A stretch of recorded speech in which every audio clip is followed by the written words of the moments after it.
দেশের ২৭টি জেলায় ১১৭টি মন্দির পূজা মণ্ডপ ভাঙচুর করা হয়েছিল। এই প্রত্যেকটা হামলায় সেই সময়কার যে শাসক দল আওয়ামী লীগ তাদের নেতাকর্মীদের একদম সরাসরি ইন্ধন ছিল। হাসিনা আমলে কোনো সংখ্যালঘু মন্ত্রক ছিল না। বাংলাদেশে হিন্দু নিধন যজ্ঞ শুরু হয়েছে। হিন্দু নিধন যজ্ঞ বাংলাদেশে শুরু হলো ঠিক হাসিনা চলে যাওয়ার পর। এবং আমরা এখানে তো একটা টার্ম সারা বছর শুনি, হিন্দু খাত্রে মে হ্যাঁ। বাংলাদেশে এই জায়গাটাকে তুমি কিভাবে কমব্যাট করবে? বাংলাদেশে মানে এমন ভাবে দেখানো হচ্ছে যে ৫ই আগস্টের পর থেকেই বাংলাদেশে হিন্দুদের ওপর হওয়া নির্যাতনটা বিপুল পরিমাণে বেড়ে গেছে। ঠিক আছে, মানে এর আগে পর্যন্ত হিন্দুরা খুব সুখে শান্তিতে ছিলেন, বা যেটা তারা বলতে, যারা এতটা বলছেন না তারা অন্তত এটা বলছেন যে হিন্দুদের ওপর নির্যাতন চিরকালই ছিল, কিন্তু আওয়ামী লীগ চলে যাওয়ার পরে এই হিন্দুদের ওপর যারা নিপীড়ন করেন সেই নিপীড়ক ধর্মীয় মুসলিম মৌলবাদী শক্তিগুলো ভীষণ সক্রিয় হয়ে উঠেছে, এরকম একটা বয়ান ব্যাপকভাবে প্রচার করা হচ্ছে। অর্ক, আমি সরাসরি বলতে চাই যে এটা সত্যি কথা বলা হচ্ছে না, এটা মিথ্যে কথা বলা হচ্ছে, একদম স্পষ্ট। তার মানে কি এইটা যে বাংলাদেশে হিন্দু নির্যাতন হচ্ছে না? কখনো না, অবশ্যই হচ্ছে। আমাদের দেশে প্রত্যেক দিন মুসলিমরা খুন হচ্ছেন, এটা ঘৃণ্য। ঠিক ততখানি ঘৃণ্য বছরের পর বছর ধরে বাংলাদেশে যে হিন্দুদের নিরাপত্তাহীনতা, এটাও কিন্তু একই রকম ঘৃণ্য। এই দুটোকে কিন্তু আলাদা করা যাবে না। সবচেয়ে যন্ত্রণার এটাই যে আমরা ভারতীয়রা বা ভারতের সংসদীয় রাজনৈতিক দলগুলি বা ইন্ডিয়ান মেইন স্ট্রিম মিডিয়া একমাত্র হাসিনা যখন ক্ষমতায় থাকেন না তখনই বাংলাদেশের হিন্দু নির্যাতনগুলো দেখতে পান। আমি তোমায় বলছি, তুমিও আগের দিন তোমার সাথে আলোচনা হচ্ছিল যে ২০২১ সালের যে দুর্গাপুজো, তখন কিন্তু দোর্দণ্ড প্রতাপ শেখ হাসিনা তিনি ক্ষমতায় রয়েছেন। সেই সময়, এটা আমার কথা নয়, বাংলাদেশের হিন্দু বৌদ্ধ খ্রিস্টান ঐক্য পরিষদের দেওয়া তথ্য বলছে দেশের ২৭টি জেলায় ১১৭টি মন্দির পূজা মণ্ডপ ভাঙচুর করা হয়েছিল। হিন্দুদের ৩০১টি ব্যবসা প্রতিষ্ঠান এবং বসত বাড়িতে সেই সময় হামলা হয়েছিল। এটা কিন্তু ২০২১ সালের কথা বলছি। এবং যদি তুমি জানো যে ২০০৮-এ শেখ হাসিনা ক্ষমতায় এসেছিলেন, তারপরে ২০১২ সালে রামুতে বৌদ্ধ বিহারে হামলা হয়েছিল, ২০১৬ সালে নাসিরনগরে একই রকম সংখ্যালঘুদের ওপর হামলা হয়েছিল। এবং অভিযোগ হচ্ছে যে এই প্রত্যেকটা হামলায় সেই সময়কার যে শাসক দল আওয়ামী লীগ তাদের নেতাকর্মীদের একদম সরাসরি ইন্ধন ছিল। ২০১৩ থেকে ২০২১ সাল পর্যন্ত বাংলাদেশে হিন্দুদের ওপর কমপক্ষে ৩,৬৭৯টি হামলার ঘটনা ঘটেছে ২০১৩ থেকে ২০২১, মানে মাত্র ৮ বছরে ৩,৬৭৯। মানে বছরে কটা, মাসে কটা, শিউরে ওঠার মতো পরিসংখ্যান। সব হয়েছে আওয়ামী লীগের আমলে। দুঃখের বিষয় হচ্ছে আমরা, কিন্তু হাসিনা থাকলেই হিন্দুদের ভালো হতো, এই যে ন্যারেটিভটা এখানে প্রচার করা হয়েছে, প্রচার করা হচ্ছে যে বাংলাদেশে হিন্দুরা খুব খারাপ অবস্থার মধ্যে রয়েছেন। আমার প্রশ্ন, ২০১৩ থেকে ২০২১ সাল পর্যন্ত এই যে প্রায় ৪,০০০ হিন্দুদের ওপর হামলার ঘটনা ঘটলো, এইটাকে এইটাকে আমরা তাহলে কিভাবে দেখব? এভাবেই দেখা উচিত যে বাংলাদেশে সংখ্যালঘু নির্যাতনের একটা পরম্পরা রয়েছে। বিএনপি জামাত যখন ক্ষমতায় ছিল তখনও একদম সংখ্যালঘু নির্যাতন হয়েছে। এবং শেখ হাসিনা গত ১৫ বছর তিনি ক্ষমতায় ছিলেন, তখনও ব্যাপকভাবে সংখ্যালঘু নির্যাতন হয়েছে। দুঃখের বিষয় হচ্ছে আমরা, অর্থাৎ ভারতীয় মিডিয়া, ভারতের সংসদীয় রাজনৈতিক দলগুলো বাংলাদেশে হিন্দু নির্যাতন তখনই দেখতে পায় যখন শেখ হাসিনা ক্ষমতায় নেই। এটা হচ্ছে সবচেয়ে দুঃখজনক। ২০১১ থেকে ২০২৩ একটা গড় করে দেখা যাচ্ছে যে প্রতিদিন বাংলাদেশ থেকে ৭০০-র উপরে ৭৫০ জন হিন্দু বাংলাদেশ ছেড়ে বৈধ পথে অথবা অবৈধ পথে ভারতের দিকে ভারতে এসেছে। তাহলে এই দেশ ছেড়ে দেওয়া, দেশত্যাগ হিন্দুদের, এটা হাসিনা আটকাতে পারেননি কেন? এবং তুমি জানো যে বাংলাদেশে হাসিনা আমলে কোনো সংখ্যালঘু মন্ত্রক ছিল না। সংখ্যালঘুদের যে ভয় ভীতি সেগুলো নিয়ে প্রত্যক্ষভাবে কাজ করার কোনো প্রতিনিধিই ছিল না হাসিনা সরকারের। হ্যাঁ, কিন্তু হাসিনা থাকলে ভালো হতো এবং হাসিনাই হিন্দুদেরকে এটা একথা ঠিক যে 2002 এই পর্বটায় হিন্দুরা অবশ্যই কিছু প্রত্যক্ষ হিংসার শিকার হয়েছিল। সেখান থেকে হাসিনা আসায়, আমি সাইকোলজির জায়গা থেকে বলছি, অনেকে ভেবেছিলেন যে এবার আমাদের ভালো হবে, কিন্তু তথ্যের জায়গায় এবং কিছু হিন্দু প্রত্যক্ষভাবে হাসিনার আওয়ামী লীগের দোসর সমর্থক হয়ে ওঠে আশ্রয় পেতে বা শক্তি বাড়াতে। কিন্তু আসলে তুমি যে পরিসংখ্যান দিচ্ছ, আমি যে পরিসংখ্যান দিচ্ছি, সেই পরিসংখ্যানগুলো প্রমাণ করে যে তুল্যমূল্যভাবে বাংলাদেশে প্রান্তিক মানুষের বা সংখ্যালঘু মানুষের অবস্থাটা কিন্তু একই থেকে গেছে। এমন নয় যে গত 4 মাসে সেটা ভয়াবহ হয়ে উঠেছে, তাদের অবস্থা খারাপই ছিল এবং তারা ন্যায় বিচার পাননি। এবার তুমি যদি একটু বাংলাদেশে সংখ্যালঘু নির্যাতনের যে ট্র্যাডিশন, এই ট্র্যাডিশন কিন্তু শেখ হাসিনার আমলেও ছিল এবং এখনো সেইটা যে খুব বদলে গেছে এরকমটা মনে করার কোনো কারণ নেই।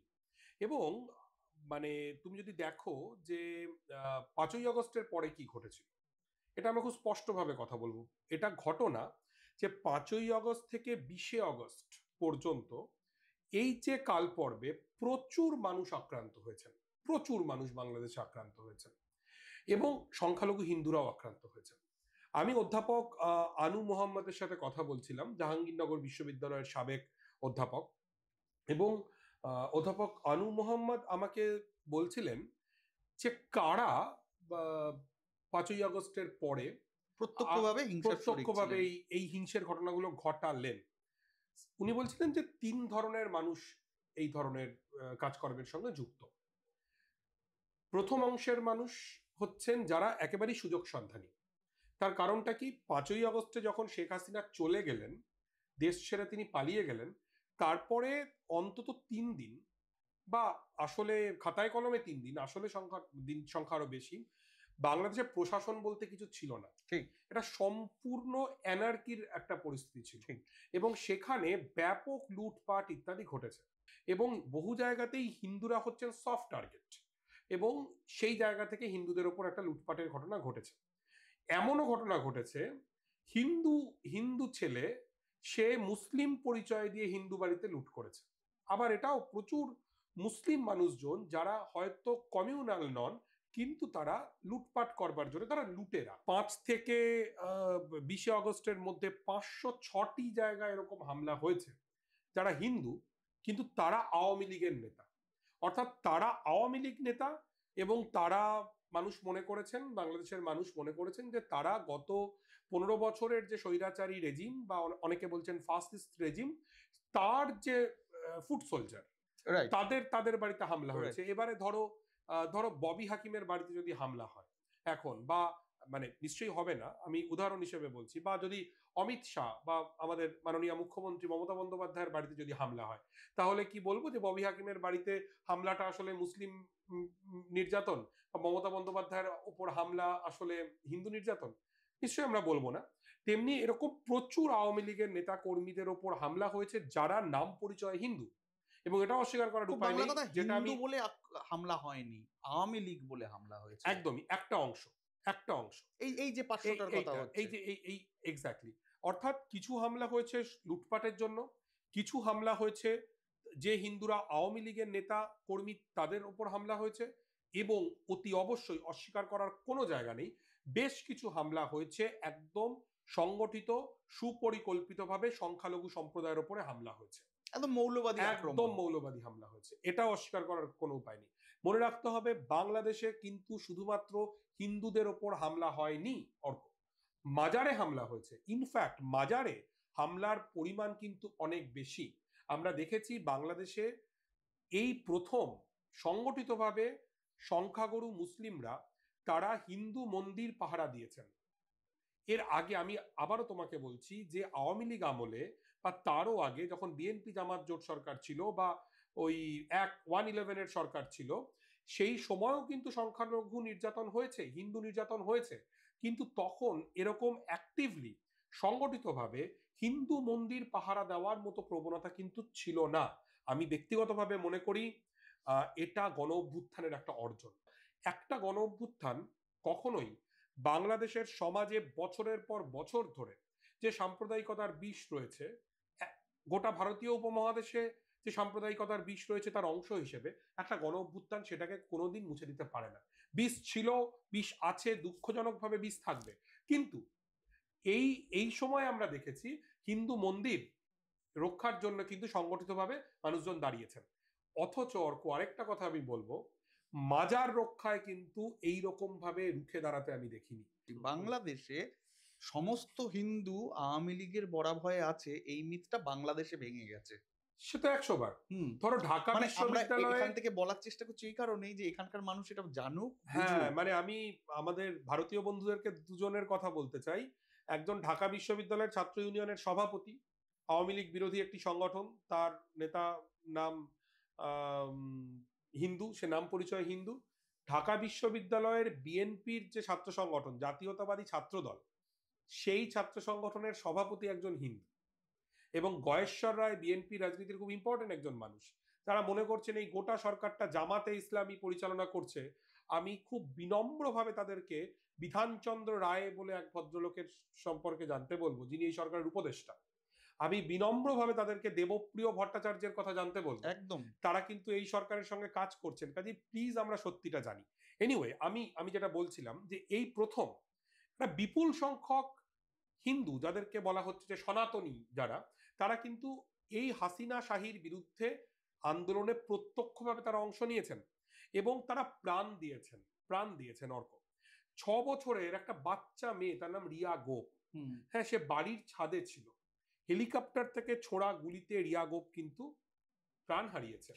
আমি ঢাকার রাস্তায় ওই বেইলি রোডের সামনে আমি দেখেছি, বিরাট করে আমার অদ্ভুত লাগছে এখন বলার সময়, যে একটা তারা ভরা আকাশের নিচে একটা বাচ্চা মেয়ে দাঁড়িয়ে রয়েছে হাত তুলে, তার পাশে লেখা অবিস্ময় চিরস্মরণীয় রিয়া। একটা বাচ্চা মেয়ে, হিন্দু মেয়ে, শেখ হাসিনা তাকে গুলি করে খুন করে দিয়েছেন। শনির আখড়া এবং যাত্রাবাড়ি, এই দুটো পয়েন্টকে বাংলাদেশিরা বলছেন যে এই জুলাই গণ অভ্যুত্থানের স্তালিনগ্রাদ। এই শনির আখড়া, সেখানে পুলিশের গুলিতে 2 শিশু সন্তানের বাবা 40 বছর বয়সী সৈকত চন্দ্র দে তিনি প্রাণ হারিয়েছেন। 4 আগস্ট হাসিনা চলে যাওয়ার ঠিক আগে, এবং সৈকতদের স্ত্রীও মারা গিয়েছিলেন। সৈকত দেই কিন্তু মানে 2 বাচ্চার ভরণ পোষণের, মানে বাচ্চাকে মানুষ করার দায়িত্বে ছিলেন। এবং হবিগঞ্জে ছেলে মেয়েদের সঙ্গে আন্দোলনে নেমেছিলেন এবং সেখানে রিপন চন্দ্র শীল তিনি মারা গেছেন, তার 2.5 মাসের একটা বাচ্চা আছে অর্ক। হ্যাঁ, এবং আমি সমকাল, খুবই গুরুত্বপূর্ণ সংবাদপত্র, তার 13ই অক্টোবরের খবর থেকে আমি জানতে পারছি যে অন্তত পক্ষে 9 জন হিন্দু ধর্মাবলম্বী মানুষ তারা শেখ হাসিনার গুলিতে শহীদ হয়েছেন। কাজেই এই আন্দোলনটা কোনোভাবেই হিন্দুদের অংশগ্রহণ নেই এরকমটা নয়, বা এটা একটা ইসলামিস্ট মুভমেন্ট এরকম নয়, একেবারেই নয়।